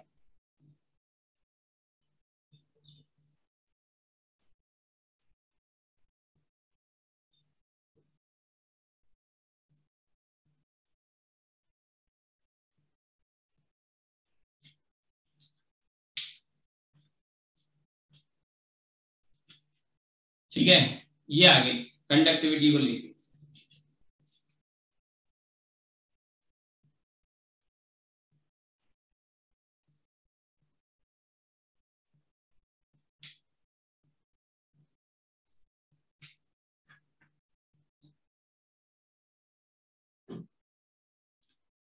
आप इसको नोट कर लीजिए। एक एग्जांपल मैं कराता हूं आज, उसके बाद इसको कल ये खत्म हो जाएगा, थर्मल कंडक्शन खत्म हो जाएगा। कल इस पे मैं क्वेश्चन ही कराऊंगा कुछ, जिसमें freezing of ice in a container या पॉन्ड, उसको लेके भी कुछ क्वेश्चन बनते हैं, कुछ एक दो क्वेश्चन और मैं करा दूंगा। ठीक है, उसके बाद हम आएंगे रेडिएशन वाले केस पे, जिसमें किरचॉफ लॉ वगैरह, प्रीवोस्ट थ्योरी, किरचॉफ लॉ, इससे हम स्टार्ट करेंगे। तो अभी इस पे मैं क्वेश्चन करा रहा हूँ, एक या दो जो भी हमारे पास टाइम है उसमें, फिर बाकी जो क्वेश्चन होंगे कल कराऊंगा मैं आपको। तो ये आपने नोट कर लिया होगा, नोट नहीं कर पाए तो आप स्क्रीनशॉट लो। आगे बढ़ते हैं। अब थ्योरी का पार्ट तो यही था जो यहाँ खत्म होता है, अब इस पे क्वेश्चन की बारी है। तो क्वेश्चन हम करते हैं। तो देखिए, और जैसा मैंने आपको बताया कि इसमें आपको क्वेश्चंस मिलेंगे, तो उनको अप्रोच करने का तरीका, जैसे वहां आपको थर्मल इलेक्ट्रिक करंट में जो कॉन्सेप्ट बताए थे उसी तरह से कर सकते हैं। तो अब देखिए, एक ये रॉड है, एक ये रॉड है और एक ये रॉड है। यहाँ का टेम्परेचर है 50 डिग्री सेंटीग्रेड और ये 30 डिग्री सेंटीग्रेड और ये 10 डिग्री सेंटीग्रेड, ऐसे मान लेते हैं। तो यहाँ पे ये जो जंक्शन है, इस जंक्शन का टेम्परेचर आपको बताना है, और ये तीनों जो रॉड हैं ये तीनों रॉड की डायमेंशन एक जैसी है, डायमेंशन एक जैसी है, लेकिन कंडक्टिविटी अलग अलग है। KLA, इसका 2KLA और इसका 3KLA, ये आपको ध्यान रखना है। ये जो तीन रॉड है इनकी डायमेंशन यानी लेंथ और एरिया तो सेम है, लेकिन कंडक्टिविटी अलग है, अलग अलग मटेरियल की है। ठीक है, तो जैसे अभी मैंने कहा कि सिल्वर और गोल्ड, उसका गोल्ड और कॉपर का, गोल्ड और कॉपर का एक बार कंडक्टिविटी वेरीफाई कर लेना किसी सोर्स से। ठीक है, और वैसे कोई स्पेसिफिक पूछता भी नहीं, बस हाँ बेस्ट कंडक्टर सिल्वर है इलेक्ट्रिसिटी के लिए भी और इसके लिए भी। तो ये जैसे मैंने दे दिया, आपको इस जंक्शन का टेम्परेचर बताना है, T क्या होगा, जंक्शन का टेम्परेचर T क्या होगा ये आपको बताना है। और ये टेम्परेचर 50, 30 और 10 दे रखा है। अच्छा, इस तरह के क्वेश्चन मैंने पीछे कराए भी थे और इसका कॉन्सेप्ट भी बताया था, एक डायरेक्ट फॉर्मूला भी बताया था। आप चाहो उससे कर लो या फिर आप जो नॉर्मल अप्रोच है उससे भी कर सकते हैं। ठीक है, तो सबसे पहले यहाँ पर आपको एक बात जो समझनी चाहिए वो ये है कि यहाँ 50 डिग्री सेंटीग्रेड है, ये 30 है और ये 10 है, तो इधर से करंट बहना शुरू होगा, इधर जाएगा और इधर जाएगा। तो इस करंट को अगर मैं I कह देता हूँ या I1 कह देता हूँ, इसे I2 कह देता हूँ और इसे I3 कह देता हूँ। इसका जो रेजिस्टेंस है ये R1, ये R2 और ये R3। तो I1 आ जाएगा I2 प्लस I3, I1 आ जाएगा I2 प्लस I3। ठीक है, I1 की जो वैल्यू है उसे मैं लिखूंगा delta T upon R1, delta T upon R2 और डेल्टा T अपॉन R3, और ये डेल्टा T1, T2 और T3। ठीक है, ये करंट मैं KCL Kirchhoff current law apply कर रहा हूं। मैंने कहा ना वो लॉ यहाँ पे काम करेंगे, बढ़िया काम करेंगे, बिंदास लगाइए आप उसको। ऐसे करंट गया, दो पार्ट में बट गया, तो आने वाला करंट इक्वल्स टू जाने वाला करंट, बस करंट यहाँ पे हीट करंट है। तो ये I1, I2, I3, तो ये डेल्टा V अपॉन R की जगह delta T upon R, delta T upon R और ऐसे। अब यहाँ पे जो डेल्टा T है, ये डेल्टा T की value 50 minus T, 50 minus T upon resistance R1। ये जो R1 की वैल्यू है इसे अगर हम लिखते हैं यहाँ से, तो वही L अपॉन के, L अपॉन के। ठीक है, दूसरी तरफ आ जाते हैं, डेल्टा T2 यहाँ पे, तो ये आ जाएगा T minus 30 divided by L upon 2KA, और इधर ये आपका T माइनस 10 और L अपॉन 3KA। ठीक है, यहां तक आई थिंक मेरी बात समझ में आई हो, आपको कोई डाउट होना नहीं चाहिए। अब L अपॉन के, L अपॉन के और L अपॉन के, ये तो कट गया। ठीक है, अभी ये जो 2 आ रहा था यहाँ पे थर्ड स्टेप में, तो ये ऊपर आ जाएगा, ये 3 आ रहा है ये ऊपर आ जाएगा। तो ये आगे आप इसको सॉल्व कर ही लोगे, तो 50 माइनस टी तो इधर बचा, 2 इधर आएगा तो 2t माइनस 60 और 3 इधर आएगा तो 3t माइनस 30। ठीक है भाई, ये आ गया। अब इसमें ये 60 और 30 90 हो गया, 60 30 90 इधर आके 140, और ये 3t और 2t 5t और 60, तो 60 तो ये हो गया, और इधर 60 और ये 140 हो गया। तो t की वैल्यू आ गई 140/6 यानी 70/3, 70/3 आ गया। और 70/3 का मतलब यहाँ पे करीब करीब 23.3, करीब करीब 23.3 के करीब आ जाएगा, 23.3 डिग्री सेंटीग्रेड। अब देखिए, आपने कहा कि सर ये तो टेम्परेचर बीच में जो था ये तो कम आ रहा है इससे, तो क्या हुआ, जो करंट इधर जा रहा था वो इधर आ रहा होगा, इधर से आ रहा होगा, इधर से आ रहा होगा, इधर जा रहा होगा, क्या दिक्कत। अभी तो हमें पता नहीं था ना, तो हमने करंट ऐसे दिखा लिया। अब यहाँ पे 23.3 आ रहा है, जंक्शन का टेम्परेचर 70/3 आ गया ना, 70/3, तो 70/3 आएगा, हाँ 70/3, तो 23.3 इससे कम है, तो करंट का डायरेक्शन इसमें जो इधर माना था वो इधर हो जाएगा, ये अभी भी ऐसे रहेगा, ये अभी भी ऐसे रहेगा, यानी करंट ऐसे आके ऐसे जा रही होगी। ठीक है, तो इस तरह से सॉल्व कर सकते हैं। या आपको अगर याद हो तो मैंने एक शॉर्ट तरीका भी बताया था इसका, एक शॉर्ट तरीका भी बताया था उधर जो KCL पढ़ाया था, उधर KVL वगैरह के क्वेश्चन कराए थे, तो एक डायरेक्ट मेथड भी बताया था, अगर याद हो तो उससे भी कर सकते थे। फॉर्मूला बताया था और मैंने कहा था ये फॉर्मूला कैपेसिटेंस में भी लग सकता है, कैपेसिटर लगा दिया जाए यहाँ पे, जैसे यहाँ पे पोटेंशियल है, यहाँ पे कैपेसिटेंस वगैरह लगा दी जाए इस तरह का। तो वो फॉर्मूला अगर आपको याद हो तो मैं जरा रिमाइंड करा दूं। हमको V चाहिए था, तो V1 upon R1, V2 upon R2, V3 upon R3, ये तो करंट के लिए था। और जब रेजिस्टेंस लगे हों, और कैपेसिटर के लिए भी इसी तरह का था, बस 1/R जो आ रहा है ना यहाँ पे, उसकी जगह C कैपेसिटेंस देते हैं, 1/R को रिप्लेस करना होता है। ठीक है, अब यहाँ पे आपको करना क्या है, आपको निकालना क्या है, टेम्परेचर। तो टेम्परेचर के लिए यहाँ पे T, ये T1, ये T2 और ये T3। बस आप R1 R3 की वैल्यू रखो, सॉल्व कर लेना और आपका आंसर आ जाएगा। ठीक है, कोई डाउट हो तो आप बताइए। ये मैंने पीछे फॉर्मूला बता दिया था, इलेक्ट्रिक करंट में ट्रिक बताई थी, और इस ट्रिक से मैंने उस समय पढ़ाया था, तब भी आपको मैंने बताया था कि इस ट्रिक को आप कैपेसिटर में भी लगा सकते हो। बस अंतर यह है कि कैपेसिटर में रेजिस्टेंस, यहाँ पे तो रेजिस्टेंस के लिए 1/R थर्मल रेजिस्टेंस हो गया, पीछे वाले में इलेक्ट्रिक रेजिस्टेंस हो गया। कैपेसिटर के केस में 1/R को आपको C से रिप्लेस करना है, 1/R को, यानी जैसे ये 1/R1 है तो इसको C से रिप्लेस करेंगे तो C1V1, और यहाँ C1, यहाँ C2V2, और यहाँ पे C2, यहाँ पे C3V3, और यहाँ पे C3। तो पोटेंशियल आ जाएगा अगर यहाँ पे कैपेसिटर लगे होते, रेजिस्टेंस लगे होते। आपको याद आया होगा, मैंने बताया था।